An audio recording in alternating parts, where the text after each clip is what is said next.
Hi there. I'm hoping this is recording because I can't see the little thing. I think it is. Okay, guys, I just want to talk about two things in this video. Two things. One is the APA formatting, which I know is stressing you out. And CCU gives a whole entire page of everything and videos to watch. But the most important part is just the template of how you organize your piece. So I have a very simplified version I just want to show you for this next essay. So it goes like this, just follow my screen. Your header, you see my cursor here, your header is in all caps. It starts with running head, which is not in caps, then a colon, then all caps, which is your title. You can pick whatever title you'd like to that goes with your short story or the thesis that you're writing. You've read a short story and maybe you've picked a certain theme. Make your title about that theme. That could be interesting. Then the page number in the right-hand side. Okay? Then as you scroll down, you have your title, your name, and your school. So again, you just follow the template, but this would not be in caps. The first letter of your title, of each word in your title, is in caps, but not the whole thing. Only the caps when you put your title in the header. So that's the cover page. Then you get to the first page of your actual paper, and you have the same title here in caps, but you do not need to say running head. Then page 2, and then you center the title, or you might have something else to introduce your piece. It could be a subheading. You center it at the beginning of your paper, and then you start your paper. You indent each paragraph after that. Okay, but this first line is not indented, it's centered. Everything else is on the left, justify, okay? And you indent, you use your tab button and indent. So as you read through this, it says this is where the body of your paper begins. Okay, so here's the body of the paper.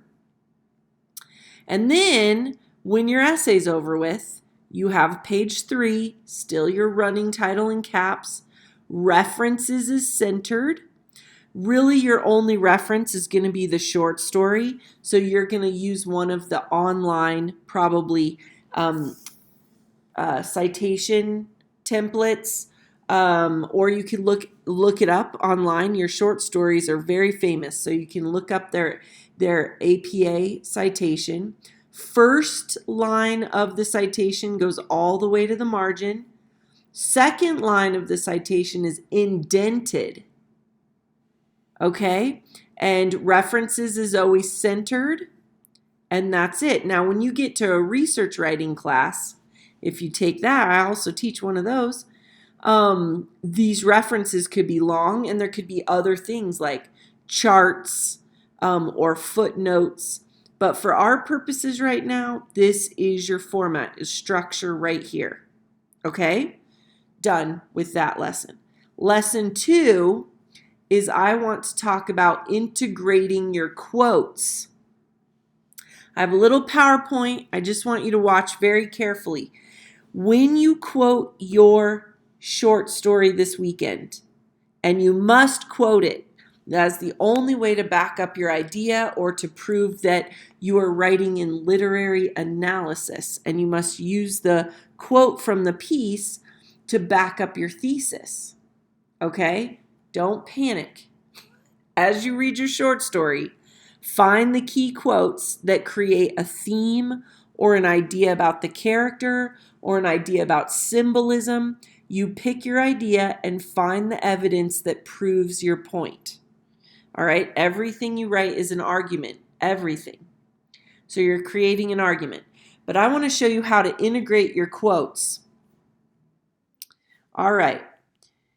There are 3 ways to do it.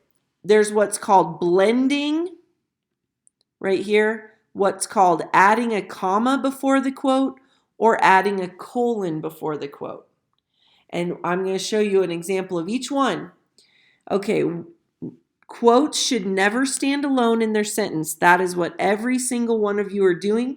When you've quoted the Bible, you just throw a quote in the middle of your paragraph. You cannot do that. All right, it must be introduced. 2, they need to include a lead-in of some sort. So you're going to write the lead-in. I'm going to show you an example. And there are 3 ways to do it: blending, a comma, or a colon. So let's look at blending. I'm using a short story you haven't read, but you'll still get it. First of all, blending is the best way. This is going to make you look the smartest. And this is where you incorporate the quotation into your sentence. You're punctuating it as you would if it were not in the quote. So this is a quote right here, very smooth. Monk's gang was Clutter's Cobras, a name spelled out in nail heads on 6 well-known black plastic windbreakers. Because the verb right here, Monk's gang was Clutter's Cobras, it's smooth. The quote is perfectly blended in. It's part of the sentence. And because of that, no punctuation here. Then your APA at the end is the author's last name, the date it was written, and the page that the quote is on. Okay? That's your APA in text citation. Make sure your period goes at the end after the parentheses, not before. It's always at the end. Okay? So note there's no punctuation because it blends perfectly. All right, so here's another example. The narrator admits that when the cobra slithered by, with or without Monk, he shrank. See, it's so smooth with the word that you don't need punctuation there, but I introduced the quote. Also, the word he is not actually in the quote. If you need to change anything in the quote to make it smooth, you can, but you must put it in brackets, not parentheses, brackets, and then we know you stuck it in there so it was smooth.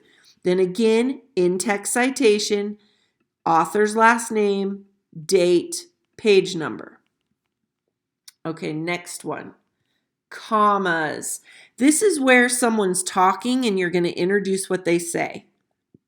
All right. So it says introduce a full sentence quotation by using an attributive speech tag like he writes, she claims, and so on. So here we go. The narrator remarks, comma, Priscilla was hands down the largest student in their particular institution of learning. Then you're in text citation, then your period. That's your APA. The cobra menacingly states, quote, okay, let's see your pass. In text citation is incorrect. I need to have a 1984. But let me also tell you that once you have already told me the author's last name and the date, you can just, the second time we see it, only put the page number. Okay, and let's look here. Do not use a speech tag like he writes, she claims, she argues, he asserts to introduce a quote that is not a complete sentence. So for example, Peck writes, a very calm. That doesn't make sense. The whole sentence still has to make sense. So you are putting a lead in order to introduce the quote, but the quote has to be able to stand on its own. Speech verbs like say, assert, claim, ask take a full sentence complement. They expect a full sentence to follow them. So the girl said means I need a full sentence after it. The grumpy man who lives next door. That's what she said. All right, I think you guys are getting this. Let's try one more. Colon. Colon's the easiest one. It means that you have a full sentence and you have no idea how to integrate your quote, so you put in a full lead-in, then a colon, and then a full quote.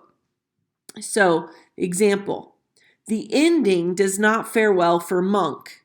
That's a full sentence. So you put colon, with a single mighty thrust forward, Priscilla frog marches Monk into her own locker.